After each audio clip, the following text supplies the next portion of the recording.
Chewy. Baka po meron pong Huwag may naman mayari. masyado baka mamaya marami aangkin yan. Bigyan nila ng katibayan. Bigyan nyo lang po kami ng proof na may picture nyo. Nasa inyo to. Ito, inuwi po muna. Pumasok po doon sa may tindahan ng mama ko sa may simbahan.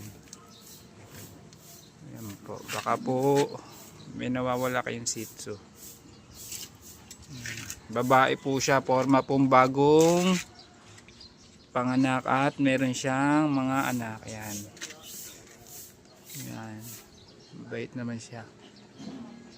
Willing po namin ibalik po sa may-ari po. Basta't po merong katibayan na sa inyo.